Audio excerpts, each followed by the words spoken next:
Nessa noite nós vamos ler Jeremias como um começo de pensamento aqui. E o meu pedido é que Deus fale aos nossos corações. Amém. Jeremias 17, versículo 5 e 9. Maravilhoso Deus, eterno Pai, Pai de amor, misericórdia e graça, toda honra, toda glória sejam dadas a Ti, Pai. Precisamos de Ti, Senhor, todos os dias das nossas vidas. As dificuldades são muitas, mas o Senhor está conosco e sabemos que o Senhor é que nos sustenta e nos dá força. Por isso, Pai, nosso pedido é nossa noite que o Senhor fale aos nossos corações. Não só daqueles que estão aqui, mas daqueles que virão ao ouvir essa mensagem. Que nada mais é do que a Tua palavra, Senhor. Que os ouvidos estejam atentos para ouvir a Tua palavra. Os corações abertos para receber a Tua palavra. Obrigado, Senhor, por cada irmão aqui. Obrigado por aqueles irmãos que estão viajando. Que o Senhor possa guardá-los, Pai, debaixo das Tuas mãos. E que eles possam retornar, Senhor, em paz às suas casas. Ó Deus, obrigado, Senhor. Conduza-nos, Senhor, nesse caminho. Amém. Em nome do Teu Filho amado, Jesus Cristo, nós oramos agradecidos. Amém. Amém. Jeremias 17, no versículo 5 diz: Assim diz o Senhor, maldito o homem que confia no homem, faz da carne mortal o seu braço e aparta o seu coração do Senhor. No versículo 9 ele vai dizer: enganoso é o coração, mais do que todas as coisas, e desesperadamente corrupto. Quem o conhecerá? Aqui nós temos, irmãos, algo muito importante. O Senhor, ao criar o ser humano, ali, o homem, a sua imagem e semelhança, o Senhor nos dá a condição de pensar. O Senhor nos dá sentimentos. E o Senhor nos dá liberdade para escolher o que nós vamos fazer. Com tudo isso que o Senhor nos dá, o Senhor nos dá um coração. E aqui nós podemos perceber que o nosso coração, ele tem que estar nas mãos do Senhor. Porque como nós lemos, maldito o homem que confia no homem, faz da carne mortal o seu braço e aparta o seu coração do Senhor. Vê que é uma decisão do homem, a partir do momento que você tem o conhecimento de Cristo, quem é Cristo, que você conhece a Deus, aí você tem essa condição de escolher entre manter-se próximo do Senhor ou de apartar o seu coração do Senhor. Porque o ímpio, ele não conhece a Deus. Tudo que ele faz baseado nos seus sentimentos, nas suas previsões. Ele está de olho no mercado financeiro, está de olho nas coisas mundanas, ele quer resguardar o seu patrimônio, para que no futuro ele não venha passar dificuldades. Mas mesmo com o seu patrimônio, às vezes acaba passando dificuldade, porque o medo impera no seu coração. E o servir, o dinheiro, está intrínseco no seu corpo, no seu coração. Então é difícil. Como é difícil ser cristão? Não é fácil ser cristão. Todos os dias você depara com coisas e você clama a Deus. Mas o Senhor é o nosso refúgio, é a nossa fortaleza. Mesmo em meio às dores, nós continuamos, às vezes abatidos, não desanimados, fracos, mas não vencidos pelo desânimo, pela fraqueza. O Senhor nos sustenta. Então o nosso coração, ele tem que estar voltado para Deus. ele estar voltado para Deus, só mesmo aquele que conhece a Deus e sabe que Ele provê todas as nossas necessidades. Então, aqui está dizendo: maldito o homem que confia no homem, que faz da carne mortal o seu braço e a parte do seu coração do Senhor. Mas no 7 ele vai dizer: bendito o homem que confia no Senhor e cuja esperança é o Senhor. Então o Senhor é a nossa esperança. O Senhor é a nossa esperança. O Senhor é a nossa provisão. E nada além do Senhor pode estar entre eu e Deus. Nada. O irmão falava de Jacó. Jacó, no vale de Jaboque, ficou só ele e Deus. Deus quis vê-lo ali sozinho. Deus quis ter um momento a sós com Jacó. Porque Jacó era negociador. Ele negocia com Deus. Ele fala: não, Deus está nesse lugar. Quão terrível é esse lugar, porque a presença de Deus está aqui. Mas nos versículos seguintes ele negocia com Deus. Se tudo aquilo que eu for fazer der certo e Deus me abençoar, então o Senhor será o meu Deus. Mas o momento de estar com Deus não foi provisão de Jacó, foi provisão de Deus, por amor a Jacó. E aqui vai dizer no versículo 9: enganoso é o coração mais do que todas as coisas e desesperadamente corrupto. Quem o conhecerá? E há no mundo um ditado que diz: siga o seu coração. Faça o que está no seu coração. Não foi assim que Natã falou para Davi, quando Davi queria construir o templo do Senhor? Faça segundo o seu coração. Não, gente. O Senhor repreende e fala: Davi, fala para Davi, o meu servo, eu tirei ele de trás das malhadas para ser príncipe sobre Israel, não para me construir casa. Eu construo casa para Davi. E Davi não construiu o templo, Salomão construiu. Mas a repreensão de Deus ali era para que Davi não seguisse o seu coração no que diz respeito a construir o templo do Senhor. Davi foi chamado para ser príncipe, para ser rei de Israel. E ele conseguiu, não por força própria, mas por poder divino, unir a Israel. Depois veio seu filho, Salomão, que não soube gerenciar a passagem do seu reinado. Ele não atentou para as coisas de Deus, ele seguiu o seu coração. Trouxe ídolos, profanou o templo do Senhor. O templo que o seu pai queria construir para que o Deus de Israel fosse glorificado ali. Mas a palavra de Deus diz que quando Salomão terminou de construir o templo, a Shekinah de Deus encheu todo o templo. Mas ele profana a casa do Senhor, fazendo alianças com governos que não serviam ao Deus de Israel. Ele traz ídolos, ele segue o seu coração. Por isso que aqui vai dizer: enganoso é o coração mais do que todas as coisas, e desesperadamente corrupto. Quem o conhecerá? Mas nós, como filhos de Deus, a palavra de Deus vai dizer: eu, o Senhor, o Deus de Israel, o Deus que veio até você, o Deus que te escolheu, eu, o Senhor, esquadrinho o coração, eu provo os pensamentos, e isso para dar a cada um segundo o seu proceder, segundo o fruto das suas ações. Então, irmãos, nós temos que ter cuidado.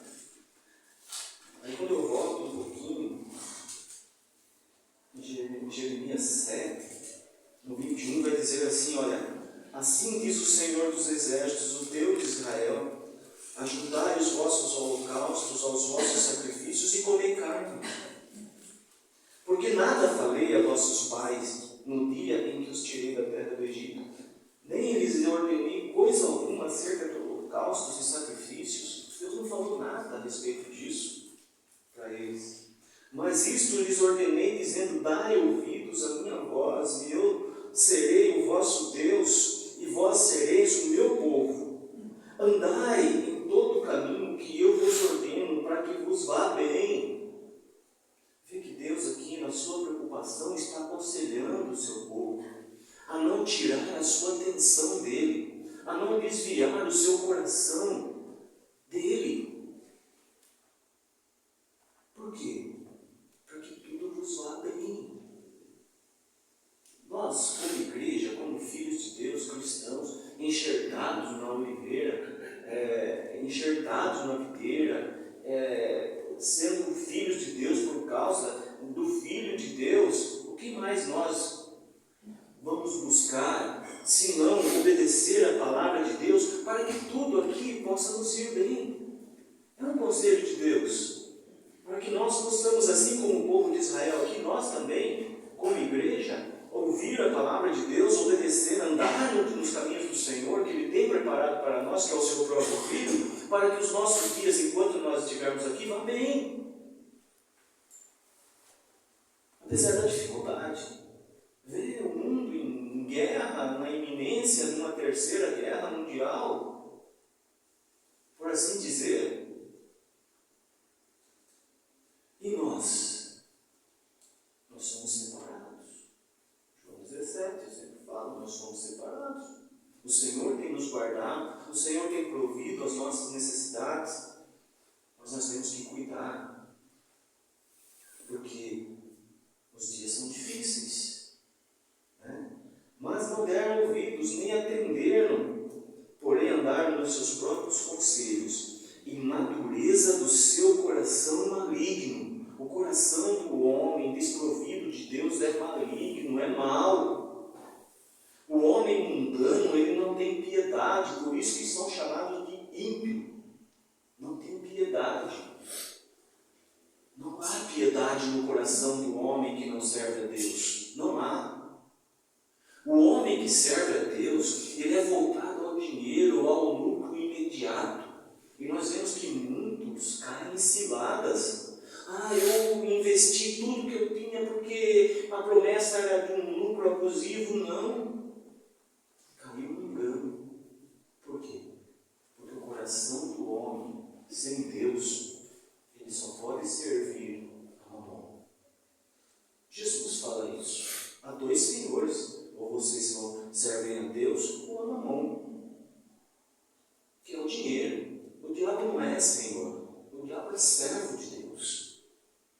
Servo de Deus. Andaram para trás e não para diante. Por quê? Porque eles andaram, seguiram a dureza do seu coração. E isso é que está o perigo. O perigo da igreja. Seguir o próprio coração.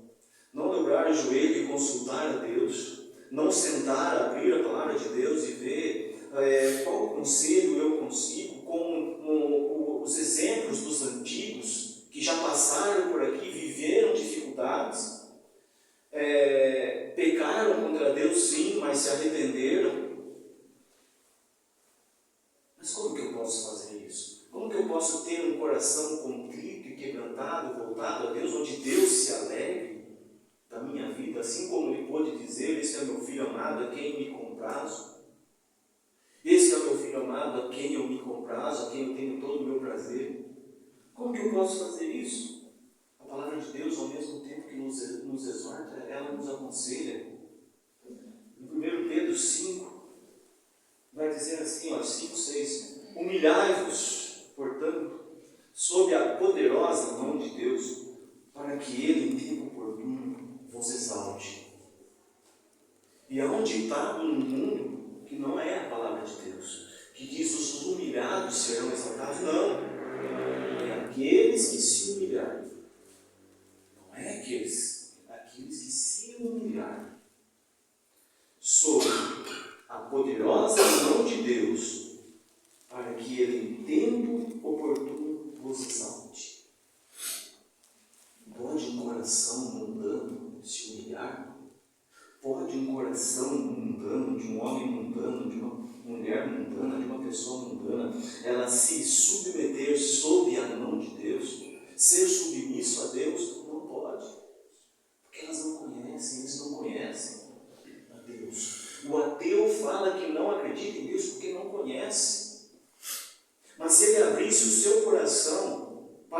e os seus ouvidos para ouvir a palavra de Deus, ele ia poder ver então que a palavra de Deus era inerrante e que ela nos transmite vida e que essa vida vem do alto, proveniente do trono de Deus. Aí eles talvez mudariam de pensamento, porque tudo começa na mente. Tudo começa na mente. Mas como que eu posso me humilhar sob a mão poderosa de Deus? Lançando sobre Ele todas as vossas ansiedades, porque Ele tem cuidado de vós, e Deus tem cuidado de nós, com todas as nossas intempéries aí, com todas as nossas dificuldades, com as nossas correrias, o Senhor tem cuidado de nós, mas Ele faz um pedido aqui: lance sobre Ele todas as vossas ansiedades, tudo aquilo que vem para tirar a sua atenção do foco que é Cristo. Aí ele continua: sede sóbrios e vigilantes, o diabo, vosso adversário, anda em derredor, como um leão que ruge, procurando alguém para devorar. Irmãos, isso aqui é muito importante, porque o diabo, vosso adversário, anda em derredor de vós. Em derredor de quem? Os filhos de Deus. Por quê? Porque os filhos de Deus são luz para esse mundo. Os filhos de Deus são aqueles que anunciam o evangelho de salvação. Imagine que os anjos anelaram entender mais a respeito desse mistério tão maravilhoso que é o evangelho de Deus, que é Cristo, mas o Senhor não revelou a eles. Mas o Senhor, com a sua misericórdia e graça, revelou a nós, que hoje estamos aqui assentados, e que muitos dos nossos irmãozinhos estão assentados em todas as partes do mundo, em torno da palavra de Deus. O Senhor deu a nós essa revelação, para que nós continuasse o ministério de Cristo, no que diz respeito a anunciar a palavra de Deus, salvífica, curadora, restauradora.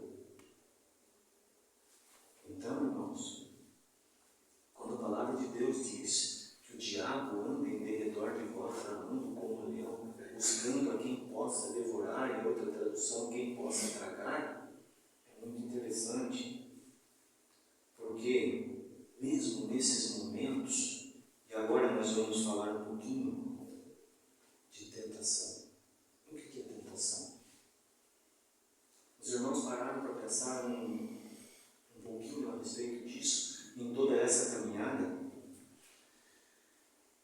Em 1 Coríntios 10, eu separei aqui alguns versículos.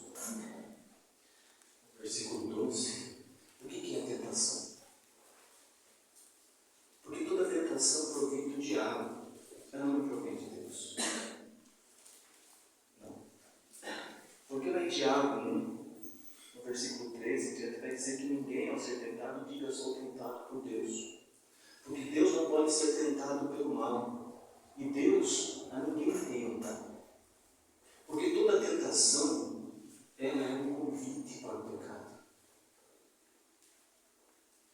A tentação é um convite para o pecado.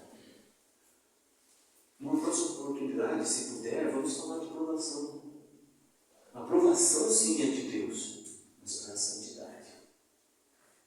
Mas a tentação é para nós um convite ao pecado.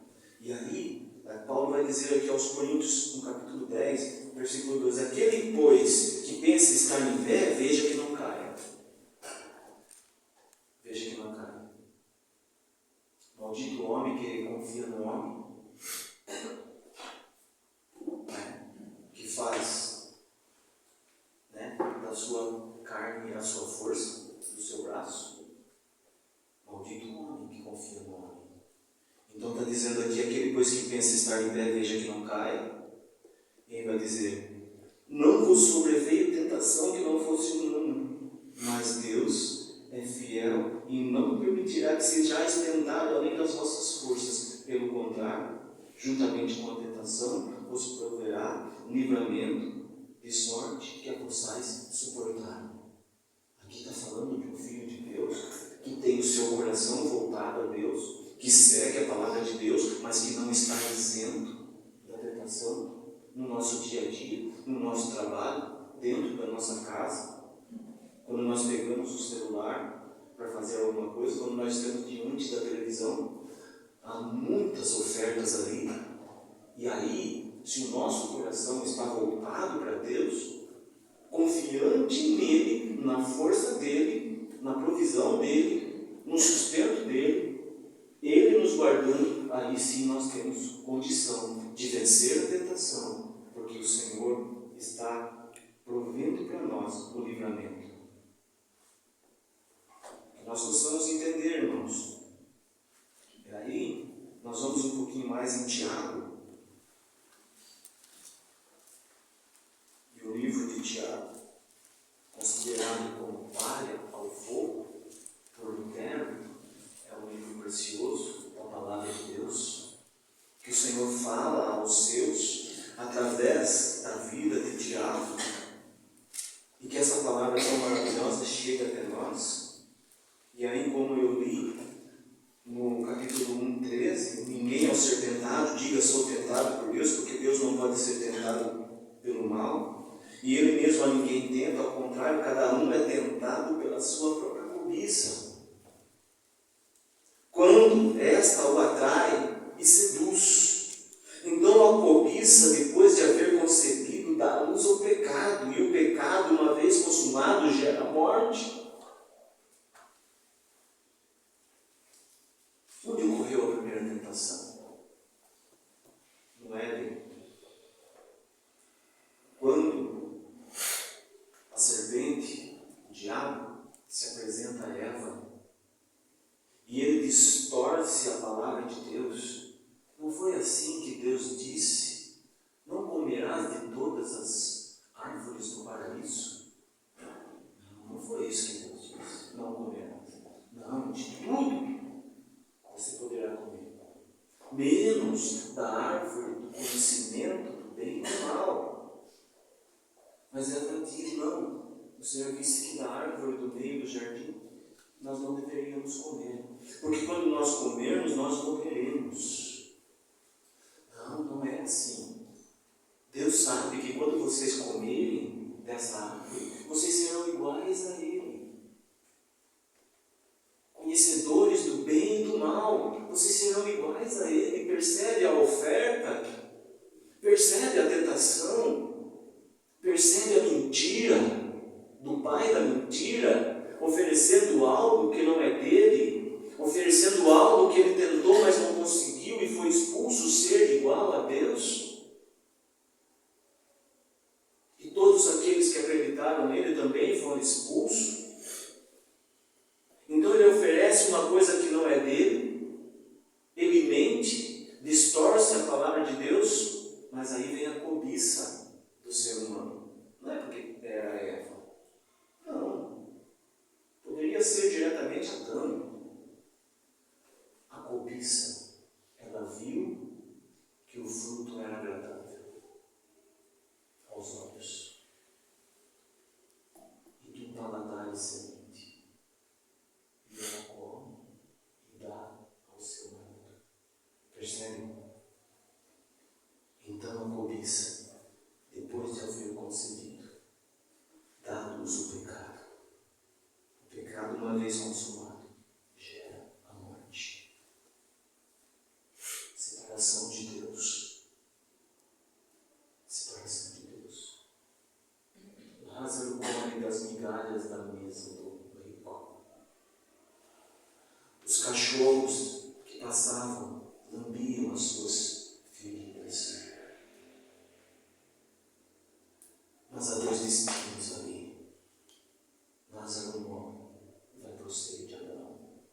O rico morre e vai para o inferno. E do inferno ele clama: Pai Abraão. Ele usa da religiosidade para trazer aquele alívio à dor que ele está sentindo.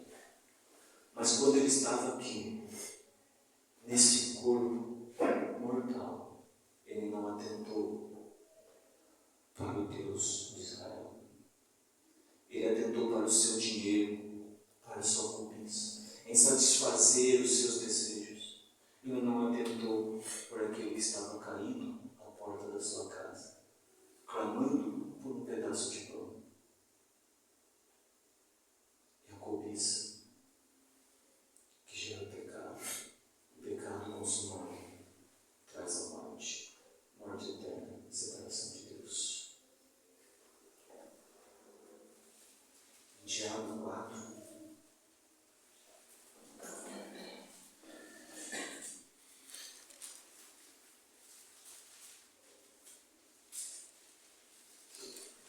Sujeitai-vos, 4:7.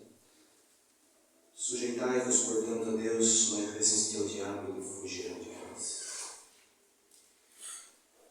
Chegai-vos a Deus e ele chegará a vós outros, purificai as mãos dos pecadores, e vós que sois de ânimo duplo, limpai o coração. Como que eu limpo meu coração? Me humilhando diante do Deus Todo-Poderoso, ouvindo e recebendo a palavra de Deus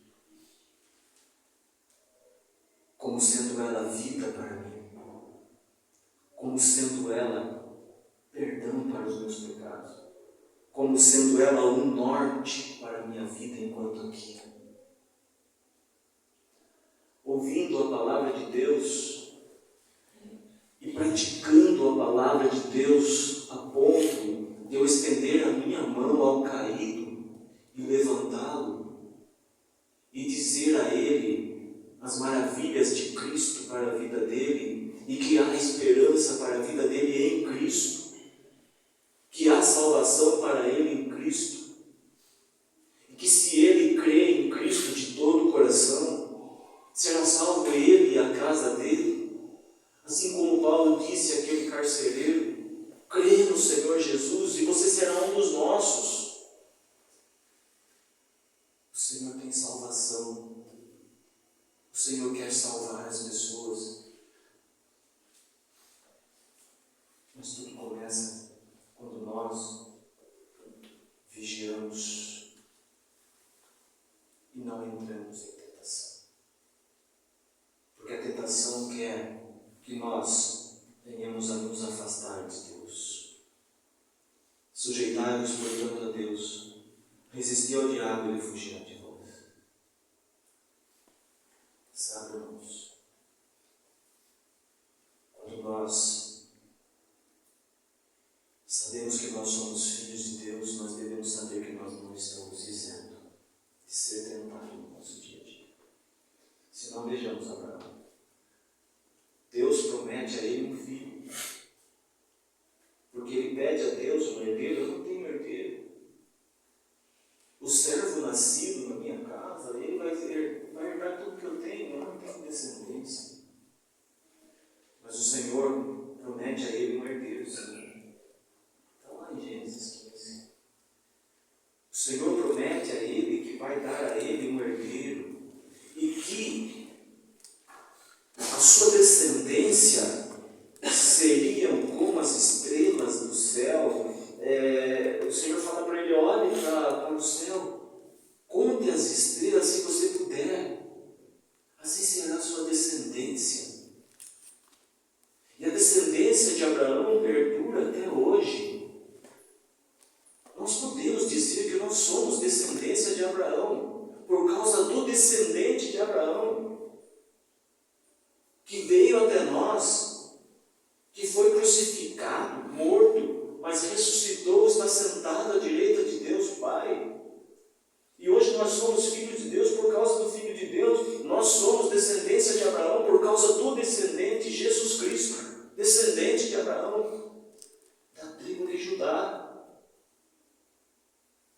por causa dele, não por méritos nossos. Nós não temos mérito nenhum. O que o Senhor pede de nós é obediência. É obediência. Mas Abraão foi tentado. Deus faz uma aliança com ele após dizer que, olha, eu vou dar sim um filho, você terá um filho, um herdeiro legítimo. Deus faz uma aliança com ele ali. Ou seja, Deus faz uma aliança de Deus com Deus ali, porque ele dormiu. Mas logo após, Sarai, a sua esposa, ainda Sarai, ainda Abrão, oferece a ele Agar. O Senhor esqueceu de mim, eu não tenho filhos, mas eu vou te dar Agar, e nela eu serei edificada, porque ela nos dará filhos. Abrão, sem consultar a Deus, ele cede à tentação. Ele se deita com Agar, nasce Ismael, 13 anos Deus fica em silêncio.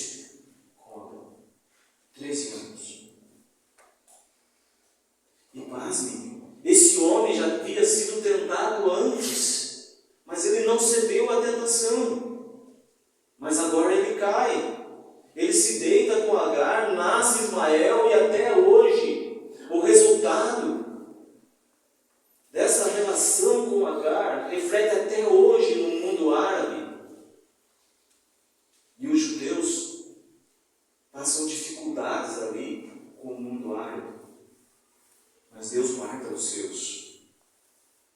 13 anos Deus sem falar com Abraão. 13 anos passaram.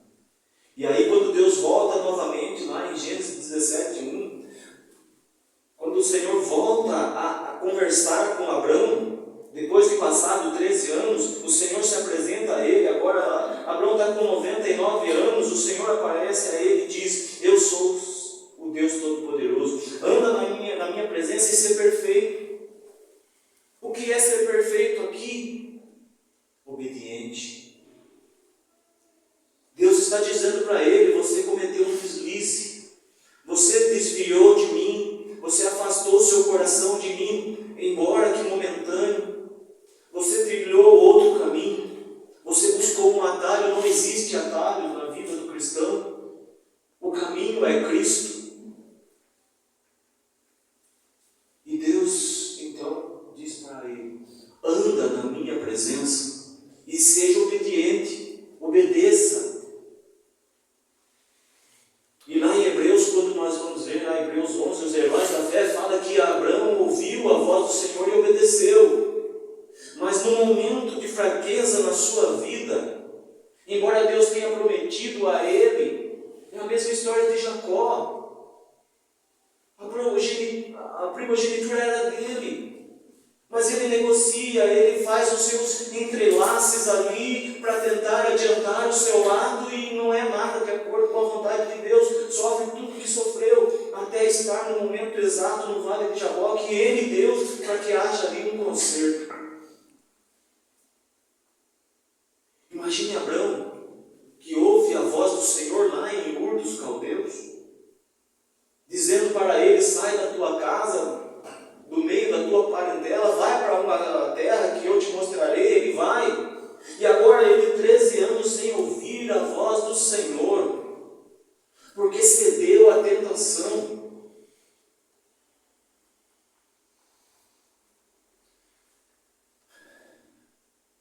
Pecou. É um pecado. O pecado que traz o silêncio de Deus nas nossas vidas. E quando nós estamos em pecado e não confessamos os nossos pecados, você pode ouvir a palavra de Deus, ela não vai impactar a sua vida.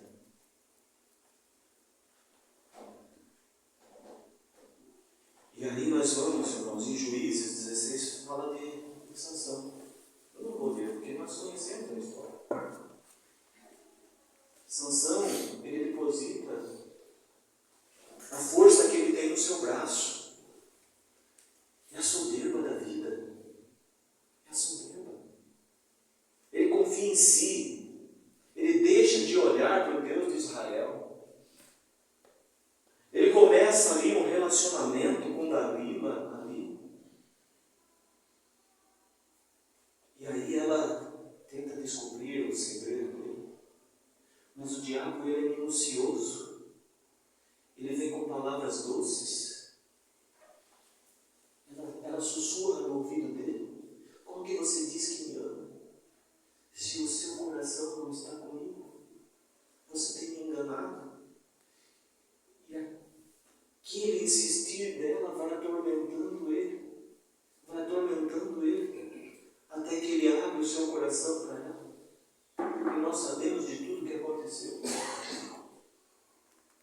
Nós sabemos de tudo que aconteceu na vida dele, porque ele cedeu à tentação. Ele não suportou a tentação, porque o seu coração não estava voltado ao Deus de Israel. Ele confiava no seu braço.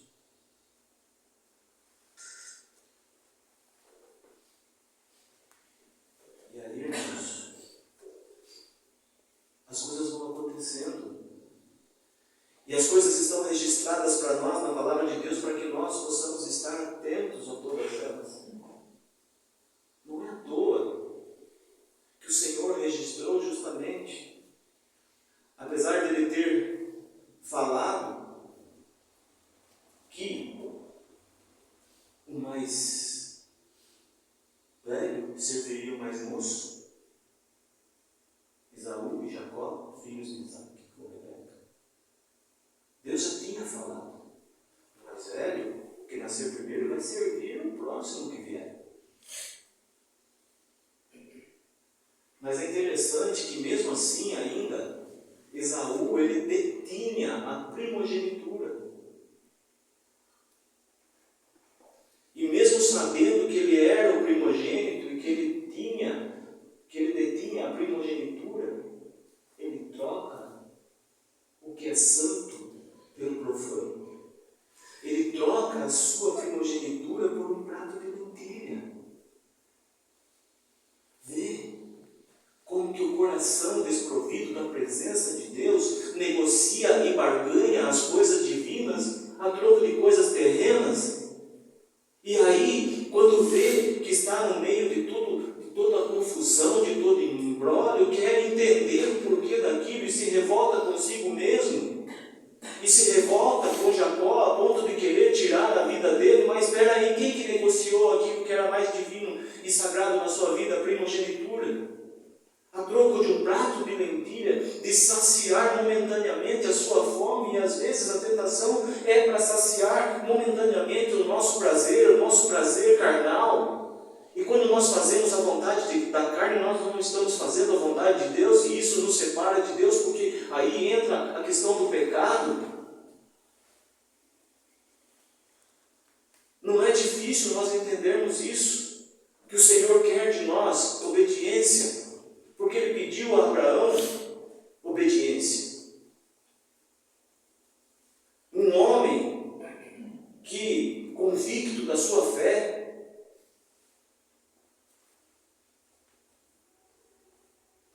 porque tem Davi, irmãos, um homem segundo o coração de Deus, que fugiu de Saul por aproximadamente 15 anos fugindo. Lá em Hebreus 11, quando nós vemos os heróis da fé, aqueles que viveram em antros, em cavernas, está falando de Davi. Ele fugiu de Saul e passou a viver em cavernas. Ele pediu socorro aos filisteus para acolher os seus pais. Mas e agora ele está no seu momento de rei. Ele está coroado rei. Israel está em batalha. Mas ele está no palácio, desfrutando dos prazeres que o palácio lhe oferece. Ele não está lá na batalha com seus soldados, com seu exército, não. Ele está descansando no seu palácio. E em determinado momento ele olha para Batseba. E ele pergunta: quem é aquela moça? É Batseba, esposa do seu servo Urias, o helenista, que está guerreando a sua guerra. Manda ela vir ter comigo. É a ordem do rei. Ela é trazida na presença do rei. O rei se deita com ela. Depois ela volta dizendo que estava concedendo um filho dele, concedeu um filho dele. Pensa no imbróglio que é. E ele manda chamar a Urias. E depois Urias morre em batalha por ordem do rei. Irmãos, Davi violou o 10º mandamento quando ele olhou para Batseba. Não cobiçarás. Ele cobiçou. E aquele olhar, aquele pensamento adentrou e penetrou no seu coração. 7º mandamento violado: não adulterarás. E depois que ele adultera, ele tem a notícia de que ele ia ser pai de um filho de Batseba. Aí ele viola o 6º mandamento. Ele mata o marido dela. Não matarás. E cabe ainda outros mandamentos violados nessa ação de Davi. Sim, outros mandamentos que ele violou dentro de uma única ação dele, que começou com a cobiça. Cobiçou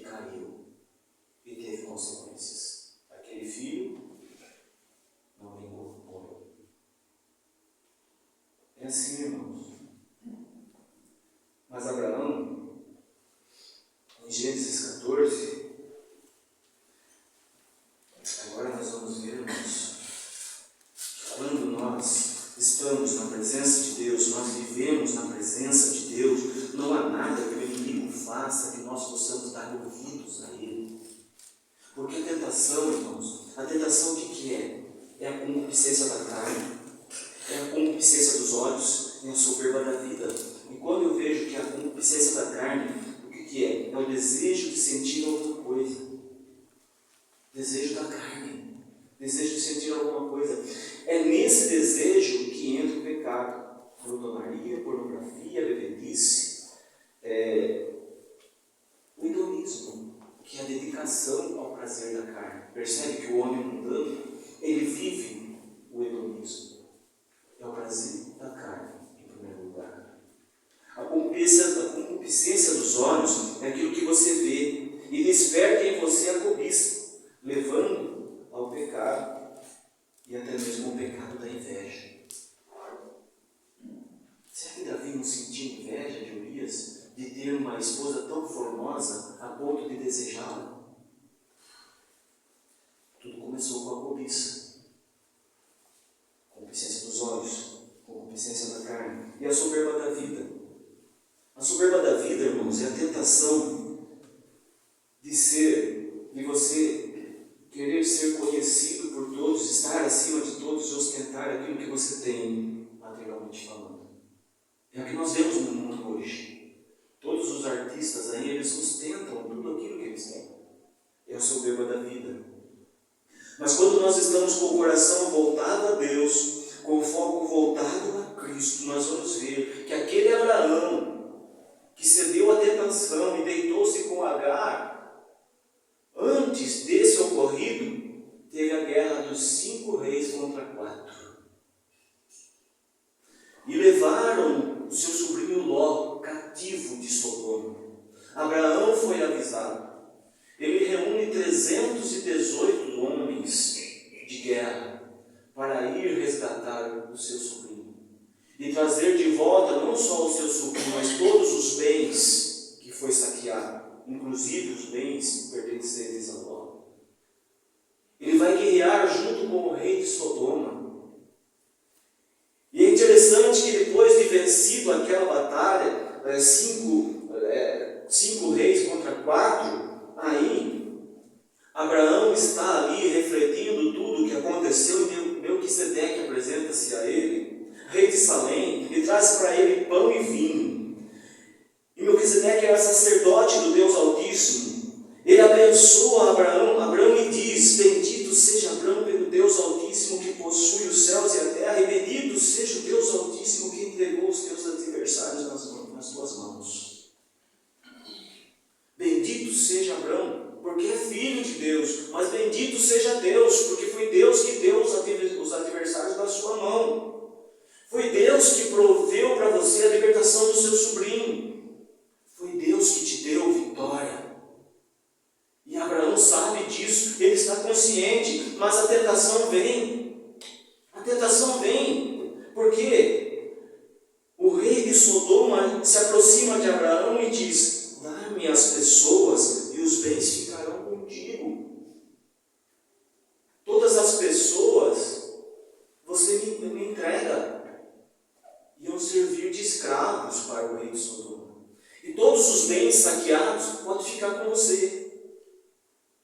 Mas Abraão está com o coração voltado a Deus, com sua mente voltada a Deus, e quando nós estamos com o nosso coração e nossa mente voltada a Deus, voltada à palavra de Deus, aí sim nós resistimos ao diabo, ele foge de nós, e nós não cedemos à tentação. Por isso que nós ouvimos aqui repetidamente que nós temos que ruminar a palavra de Deus. Não só ouvi-la aqui, volta para casa, está tudo bem. Não, vamos lá ler, vamos conferir. E segundo o que o Senhor nos tem dado, nós vamos andar. Porque os momentos de tentação vêm. E não é uma só vez, não. Vem e volta. Vem e volta. E nós vamos ver isso um pouquinho mais. Mas Abraão responde com autoridade divina ao rei de Sodoma. Levanto a mão ao Senhor, o Deus Altíssimo, que possui os céus e a terra. Ali é uma confissão de quem é Deus e de quem é Abraão. O Deus Altíssimo que criou e eu sou o servo dele, o servo Abrão. E juro que nada tomarei de tudo que te pertence, nem um fio, nenhuma correia de sandália, para que não digas, eu me enriqueci a Abrão.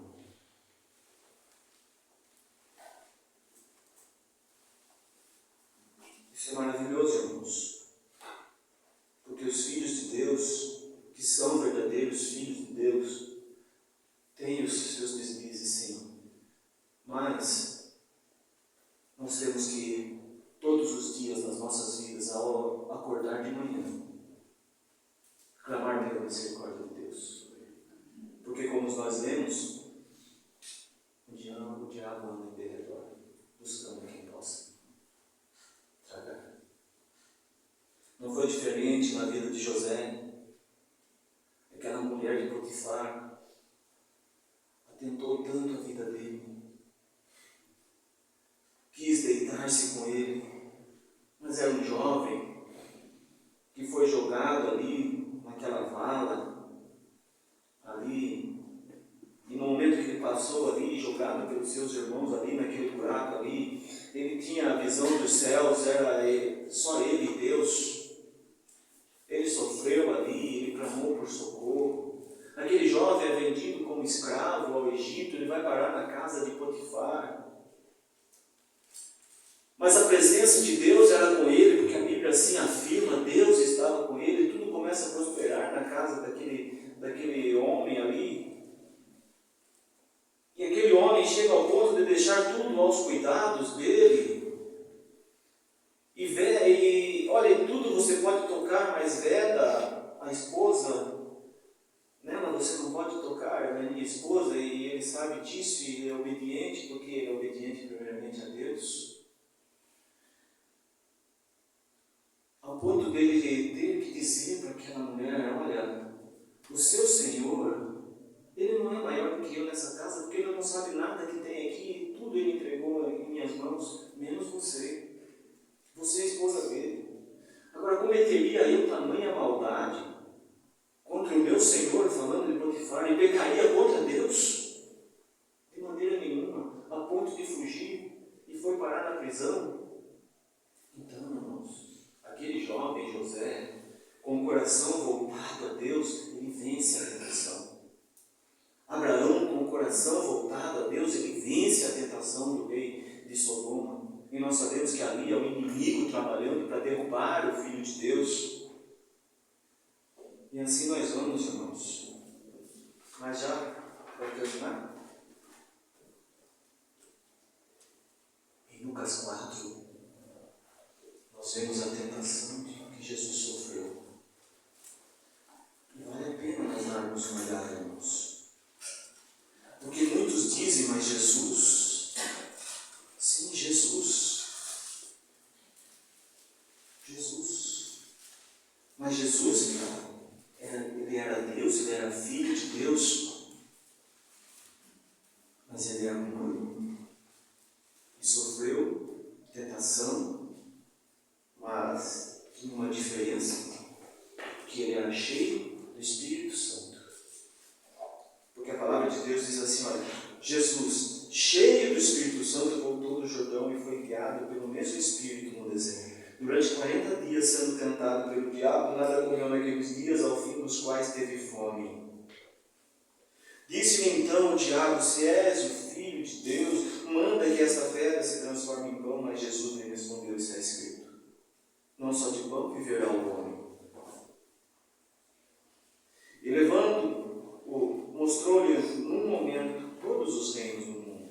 Disse-lhe o diabo, dar-te toda essa autoridade e a glória desses reinos, porque ela me foi entregue e a dou a quem eu quiser.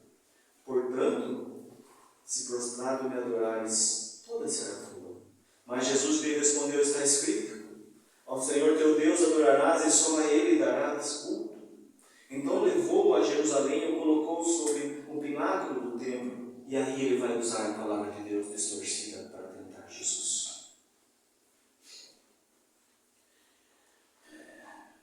Colocou sobre o pináculo do templo e disse, se és filho de Deus, atira-te daqui para baixo.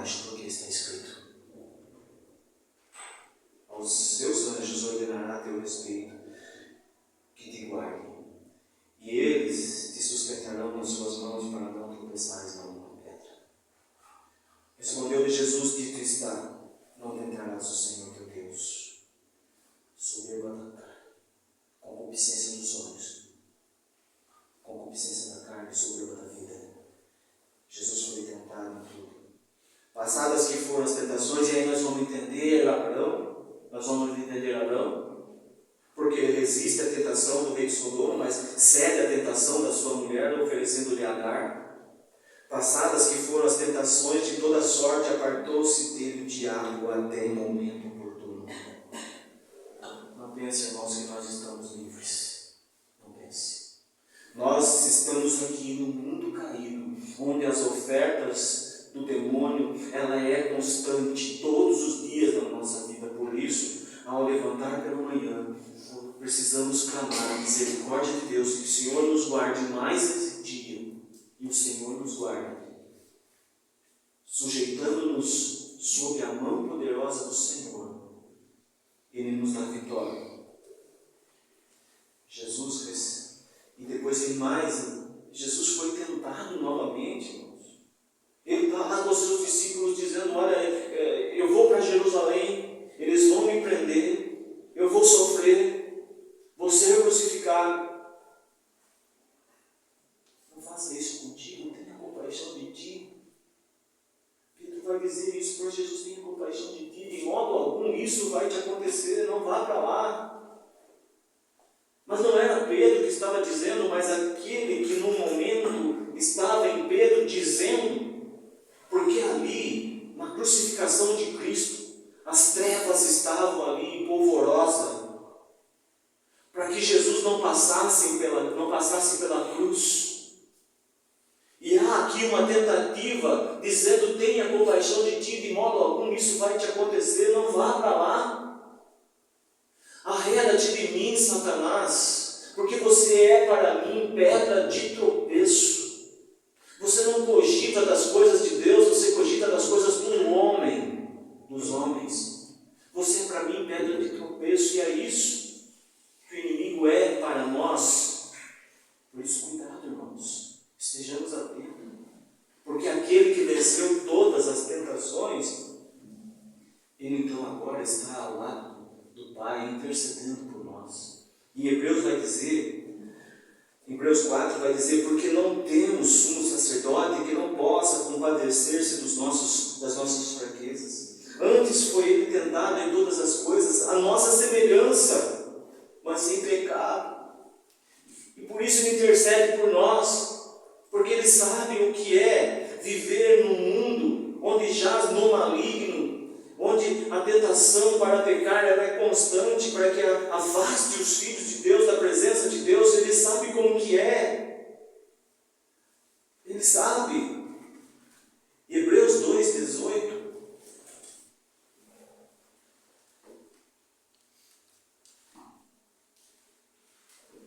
Hebreus 2,17. Por isso mesmo convinha que em todas as coisas se tornasse semelhante aos irmãos, para ser misericordioso e fiel sumo sacerdote nas coisas referentes a Deus e para fazer propiciação pelos pecados do povo.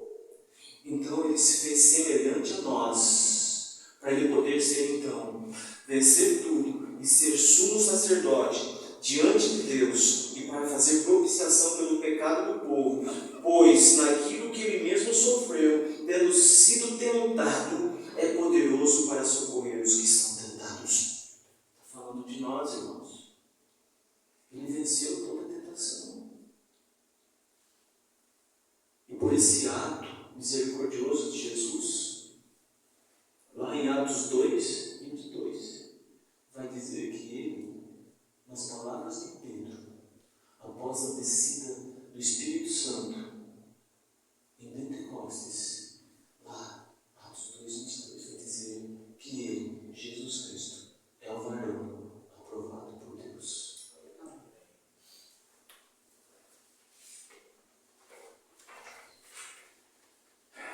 Qual o conselho que o Senhor dá para nós?